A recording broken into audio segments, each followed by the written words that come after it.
Welcome to the Cheating Secrets channel. We hope you enjoy today's story. "It's just for a week, Mike," Rachel replied, rolling her luggage out the door. She made no attempt to calm me down. I had persistently tried to persuade Rachel to cancel the seminar and come on vacation with me, but to no avail. She insisted that her chances for promotion at the insurance company where she worked would increase almost exponentially if she attended the week-long seminar in Boston. I argued that she didn't need a promotion so badly that she had to sacrifice our family time. We had been married for 22 years. Both of our children were already in college, and I wanted my wife to spend more time with me and less at work. A couple of weeks ago, Rachel had planned to take a week off work, but now she was going to this damn seminar about who knows what. She didn't see things as clearly as I did. Her company had a practice of dangling potential promotions in front of employees if they worked a little harder, a little longer, and a little better than their competitors. I had first noticed this practice more than 10 years ago, but she just couldn't understand the situation as well as I did. Over the past 10 years, Rachel managed to get 2 promotions. I was convinced that they were more like participation trophies. Just showing up to work was enough to get a new title or position, but it had little impact on her salary.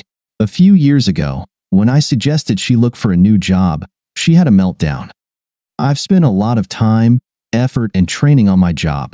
I am climbing the career ladder. A new job means starting all over again. Sometimes I get the impression that you envy my success." The fact that I was an engineer earning more than twice her salary meant nothing in her world. I was part of the old boys club, and I was paid so well because of my gender, not because of my contributions to the company's success. The funniest part was that Rachel prepared our tax returns. She should have seen the difference in our incomes. I knew Rachel was the queen of denial even before we got married. Unfortunately, I hadn't realized how deep and swift that river ran. At least not until she refused to acknowledge that her employers were reaping the benefits of her hard work and dedication. I had no doubt that some newly hired employees were making as much as Rachel, but I knew that even mentioning such a possibility contradicted her reality. It saddened me when I thought about my marriage. The last time Rachel and I had sex was the day before Christmas, and now it was June. I'm 44 years old, in relatively good shape, and have a healthy libido. Suddenly, a thought flashed through my mind. Zelda Zane had mentioned it a couple of weeks ago, but I hadn't fully grasped it then. I really didn't have a real marriage. Essentially, I was living the life of a monk, occasionally dining with a frigid nun. Why the hell was I putting up with this? It was practically impossible to please Rachel. When did she take my balls, and why didn't I even notice? I pondered this for a while. I concluded that I needed to find my balls and, more importantly, use them. I took my phone out of my pocket and scrolled through my contacts. After a minute, Zelda Zane's name and number appeared on the screen. I smirked to myself, realizing I just needed to get to the end of the list. What names could come after Zelda Zane? Zeus? Zorro? Zelda picked up on the second ring. Mike? Zelda and I had spent some time together at a Memorial Day party hosted by our mutual neighbors. We both had a bit too much to drink. This led us to open up about personal problems that we usually kept to ourselves. For some reason, but not surprisingly, Rachel was working that holiday. I was alone at the party, and Zelda didn't immediately notice. She always acted as if she liked Rachel more than me, but she was surprisingly friendly when Rachel wasn't around to defend her interests. "Isn't Rachel here today, Mike?" Zelda asked. "She's crazy for letting a handsome husband like you go to a party alone. Many of these desperate women will try to get into your pants." "It seems I have no trouble keeping them at bay," I replied with a smirk. "A piece of tail and a bike ride would probably land me in the hospital. I'm in a dry spell, and the near future doesn't look too promising." "By a dry spell, do you mean a few weeks?" Zelda practically whispered in my ear. "How many weeks have passed since Christmas?" I asked, starting to count in my head. "Wow, that's more than 20 weeks, Zelda exclaimed, too loudly for my comfort. "You must be ready to explode, even if you've been, so to speak, handling things yourself." "I'm not looking for sympathy," I quickly said. "You asked, and I told you. Please, don't make more of it than it is." I should have kept my mouth shut. This isn't something to brag about. I've never heard of a married man wanting to set a record for abstinence. You poor thing. Why don't we go to my place and resolve this situation to our mutual benefit? Zelda suggested. Haha, good joke, but you probably shouldn't joke like that, I replied. It'll be your fault if I grab you and drag you into those bushes. Start dragging, Zelda countered, extending her hand to me. You say that now, but you'll have a different story when the police show up and drag my ass to jail, I predicted. Will the cops arrive before or after you take me to Nirvana? Zelda inquired. I hope you're joking. I'll turn you into a quivering mass of protoplasm long before they send me to jail, I boasted. That won't take long, Zelda replied. You've already half convinced me just by suggesting it. Why don't we go to my place to avoid the police, nosy neighbors, and grass stains on our knees? It suddenly occurred to me that Zelda might be serious. Had I unintentionally led her into a potential affair that could end my marriage? Zelda, I didn't mean to mislead you. I'm sorry if I did. I apologized. I'm a married man. I made vows and meant them. You're a wonderful woman, but I don't want to start an affair or anything like that. Mike, you're not married. You don't have a wife. You have some dried up garbage that's doing her best to ruin the best years of your life. A real wife doesn't do that. That's definitely not love. She's not treating you the way you deserve. Your loyalty is admirable, and it's one of the things I like about you, but it's entirely misplaced, Zelda mused. When my husband was alive, I tried to be available for him whenever he wanted to see me. I was so glad I managed to do that. He got sick and died so quickly that I wouldn't have had time to make up for any lack of affection between us. I hate that he's gone, but I don't regret our life together one bit. I highly doubt you can say the same. My conversation with Zelda was still fresh in my memory almost 2 weeks later. She was right. I no longer had a wife or a marriage. I had my right hand and several evenings spent alone. That's not how marriage should be. As soon as Zelda answered the call, I was already stumbling over my words. Hi, Zelda. I just wanted to check if everything is all right with you. How's your garden? Where the hell did that question come from? I should have planned the conversation before I called. She would never be able to tell what I was really calling about. I was too cowardly to directly ask if she wanted to have sex again. Mike, are you calling because you want to have sex with me? Zelda asked bluntly. How could she guess when I only asked about her garden? Was she serious or just mocking me? I knew I had to tread carefully to avoid offending her. I was just thinking, Rachel is going away for a week and Get your ass over here. The door will be unlocked. I'll be on my knees and naked, Zelda promised. I didn't want to assume that you'd want me to come over if you're busy, or have guests, or want to watch baseball, or... Mike, shut up and come over. I'm hanging up now to get ready. This is great. As I put the phone back in my pocket, I pondered Zelda's invitation. It seemed straightforward enough. I couldn't think of a reason why she wouldn't actually want me to come over. After 22 years of marriage, hearing a woman say she'd be waiting for me on her knees was hard to believe, but this slight possibility left me no choice. I grabbed my keys and headed for the door. Not knowing what to do after the 5-minute drive to Zelda's house, I knocked on her door somewhat timidly. I was surprised when the door opened immediately. A fully dressed Zelda greeted me with a chaste hug and a noticeable smirk. You didn't actually think I'd be naked and on my knees, did you, Mike? I teased you to see how long it would take you to get here. You made it in under 5 minutes. I'm impressed. Usually, the red light on Hickory Street lasts forever. Well, there wasn't any other traffic, so You ran the red light? You must be very excited. I'm flattered. Or would you have done the same if Mrs. Drysdale had made the same promise? I have to admit, she's held up pretty well and probably has a lot of experience, given she's nearly 90. I can't say I would have turned her down if she'd made the same promise. It's been a long time since I've enjoyed any carnal pleasures, I confessed. That suggests either you don't usually enjoy sex or you haven't had any lately, Zelda teased. You told me on the phone that Rachel will be gone for a week, Zelda continued. Don't worry, I'm not backing out of my promise. but I thought it might be nice if we sat down with a cool drink and discussed what goals and hopes we have for your visit. Honestly, I didn't know what to expect. I must have left the house hoping for great sex. I know that's presumptuous of me, but you kind of egged me on over the phone, I admitted. I've been thinking a lot about our last conversation and finally decided I've had enough of Rachel's crap. I'm not saying sex is out of the question, but it's not the most tempting idea, Zelda replied with a smirk. Are you planning to have a secret affair with me and just go back to Rachel when she returns, wherever she's gone? Frankly, no. Usually, I call her around 8 when she's not home, but I won't be calling her tonight. We had planned a trip to Kentucky this week. She had a week off work, and it wasn't hard for me to get the time off too, I explained.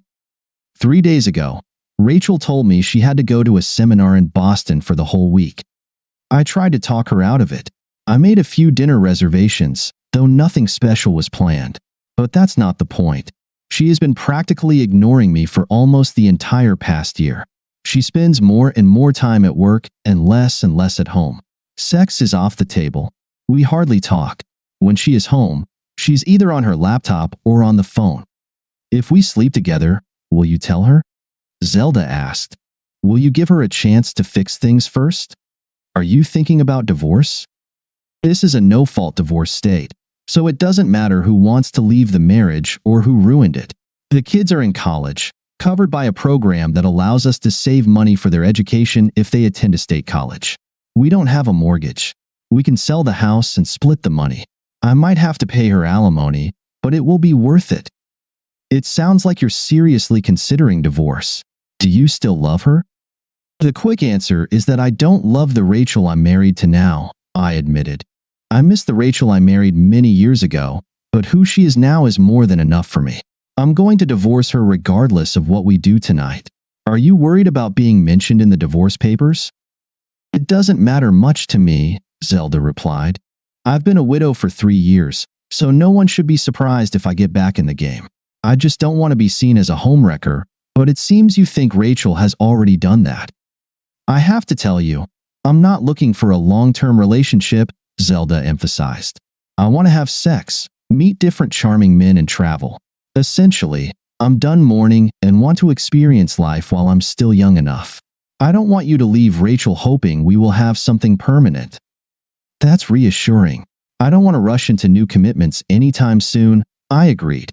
I've seen too many people leave bad relationships only to jump into others that are just as bad or even worse. Maybe I'll try to visit my kids more often. Perhaps I'll take up a new hobby, like golf or boating. I felt like I had wasted the past year. Rachel probably won't even notice that I've disappeared from her life since I've become such a small part of it, I mused. Talking with Zelda felt very easy, which I continued to do for the next 2 hours. She listened patiently, interrupting only to clarify something I said or to make an observation about Rachel.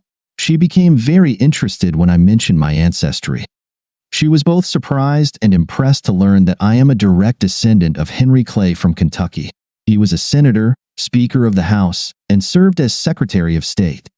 In the end, I was simply listened to, but I found that expressing my thoughts and feelings about my marriage allowed me to come to a decision. I was very unhappy in my marriage. It was on life support, and it was time for me to pull the plug. Thank you for listening to my problems. It really helped me clarify the situation and decide on a course of action, I said, gently hugging Zelda at the door. I'm glad you came. I'm also glad you weren't upset that I wasn't naked and on my knees. I just threw that out there to see how concerned you were and how quickly you'd react. You were quick, very quick. Now that I think about it, I'm a bit embarrassed. In my defense, you're a very attractive woman, and I haven't had much female companionship lately. I appreciate you taking pity on me and letting me share my story. Go home and think about what you really want, Mike. We still have almost the whole week ahead of us, Zelda noted. I've already told you that I want a friends with benefits relationship with a smart and discreet man, or two. I don't want to be some dirty secret you have to keep. I completely agree, Zelda. If I want to stay married, I won't cross the line. I must admit, I'm leaning toward not living like a married bachelor anymore, if that makes any sense. Maybe I should have said a lonely married man? Mike, You're living like a damn monk, not like any normal married or single man, Zelda declared. If you don't like it, change it. Either make her your real wife or use the divorce law to get rid of her. I called Zelda on Tuesday afternoon. I met with a divorce lawyer today. He thinks I look like a man ready to get divorced and start fresh. No shit, Mike, Zelda retorted. I wonder how he makes a living. An incredible observation for a divorce lawyer, don't you think? All right, no need for sarcasm, I replied with a smirk. He's my mom's first cousin, and I've known him my whole life. I trust the guy. He listened to all my complaints, shook his head a few times, and finally called me a dumbass for staying with Rachel for so long. He's preparing the divorce papers for me. He promised I could pick them up tomorrow afternoon. I'll hand them to Rachel when she gets home. I can't wait. And when is Rachel coming home? Zelda asked. I don't think I want to be anywhere near when that happens. I don't know exactly. I haven't talked to her since she left and didn't listen to the details of her itinerary because I was so mad at her for leaving. I think it'll be next Friday or Saturday since the seminar probably ends on Friday, I speculated. She left on Sunday, so Saturday would make it a full week, which she mentioned several times. That's some marriage, Mike. Your wife went to Boston, but you don't know why, for how long, or if she's even in Boston. Yeah. My lawyer also noted the lack of details about Rachel's plans. He figured it meant I wasn't very interested in Rachel or her career. That made me feel like a pretty lousy husband. I'm ready to rectify my lack of interest in my wife's situation by getting rid of that frigid fool. It sounds like you've finally made up your mind, Mike. Why don't we go out for dinner tomorrow night and celebrate that you've finally reunited with your balls, Zelda suggested. Wednesday was a milestone day for me. I picked up the divorce papers to hand to Rachel, enjoyed my first ever birria taco, and had sex for the first time in 6 months. Zelda was a revelation for me. She invited me for a drink after our dinner at Taco Bell. I used all my tricks on her, and she responded like a wildcat. I took her in 3 of my favorite positions, and how she reacted. She seemed surprised that in the hour and a half we spent together, I was able to. 3 times. I guess that her late husband had been a little slow on the trigger and reloading. With a woman like Zelda, he should have had no problem putting several rounds in her every night. On Thursday, I called Zelda again. I'm charged and ready to go. Would you like to have dinner with me tonight before your bell rings? I'm very sorry, Mike. My sister is coming to visit, and she'll be here any minute. Can I get a rain check? I understand. How about Friday evening? By then, you'll really need it. My sister will still be here Friday night. She's staying with me for 2 weeks, so you might want to schedule another lucky lady for the foreseeable future, Zelda replied before hanging up. Friday night I was watching adult movies when Rachel suddenly appeared in the bedroom doorway. At that moment, I decided to give her one last chance. Hi, baby. It's so good to have you home. You're a lucky man. I'm almost ready to go. Why don't you pet him and then jump on that bad boy? That's such a tempting offer, Mike. It's hard to refuse, or should I say, half hard to refuse? It's not easy to say no, so I'll just rip off the band-aid. I'm divorcing you, Mike.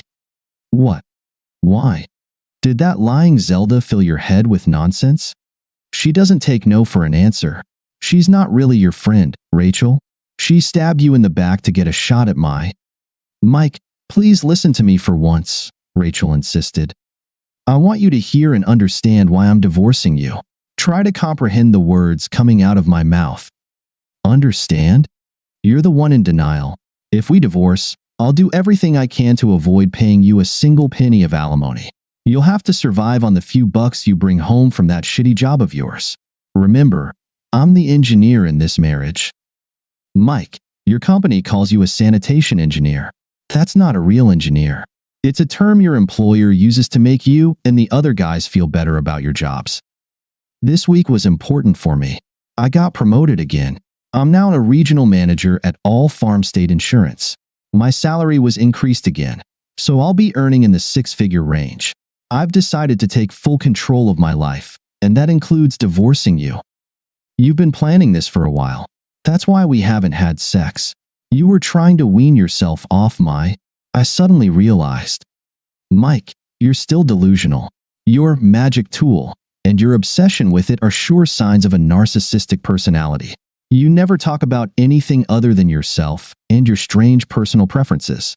You suffer from premature ejaculation. You're selfish and unthinking in bed. That's why I avoid sex with you. It's truly a horrible experience. Oh yeah? Ask your former friend, Zelda, about her impressions of my sexual prowess. She's not some dried-up old hag like you. She likes sex, and she especially likes doing it with me, I said proudly. Mike, she's my best friend. I asked her if I was being unreasonable in my expectations of a husband. She agreed to sleep with you to form an honest, unbiased opinion. I bet she's glad she said yes, I replied with a smirk. I shot 3 times on Wednesday night. I practically own her. Zelda told me you fired 3 shots. You forgot to mention? Or maybe you didn't even realize that Zelda didn't have a single flash. She didn't even come close. She said you spent over 2 hours talking about your family tree and genealogy. Zelda said it was probably the most boring conversation she's ever had. I understand her pain. Why did you decide to divorce me after so many years? I asked. We have 2 children together. Why do you want to end the good thing we have? It occurred to me that divorcing Rachel would leave me in a bad position. I barely earned enough money to live, let alone maintain the lifestyle I enjoyed. I decided she was downplaying my abilities in bed to undermine my confidence. Just because she didn't have a sexual drive didn't mean I should go without. I decided to convince her that I could live without sex as long as she stayed with me. She took great pride in being my wife. She would never leave me if she could keep me. Rachel, I understand that you never liked sex. That's okay. I can live with that. As long as we're together, I'll be happy. Sex with you was never very good. That's true, Rachel admitted. However, I found it can be quite enjoyable when I'm with a man who knows what he's doing. You cheated on me, Rachel? Are you really a crap? I'll use your infidelity as grounds for divorce. You'll have to support me for the rest of my life. Mike, you know everything. You even told Zelda that you know we live in a no-fault divorce state. That, and the fact that you have no proof of my infidelity, makes your argument moot. Also, I was waiting for Zelda to say you guys hooked up before taking Tim Roberts for a test drive, Rachel replied with a wicked grin. Technically, you cheated first. I never wanted things to turn out this way, I whined. You shouldn't have gone to Boston. I had a great vacation planned for us. You would have loved it. None of this would have happened. Honestly, Mike, it was your vacation plans that convinced me I needed a divorce. Visiting cemeteries and graveyards in every zip code of Kentucky isn't a vacation. It's more like Dante's Inferno. Thank you for being with us and listening until the end. If you found it interesting, please subscribe, give us a like, and leave your comments. And we'll see you on the Cheating Secrets channel.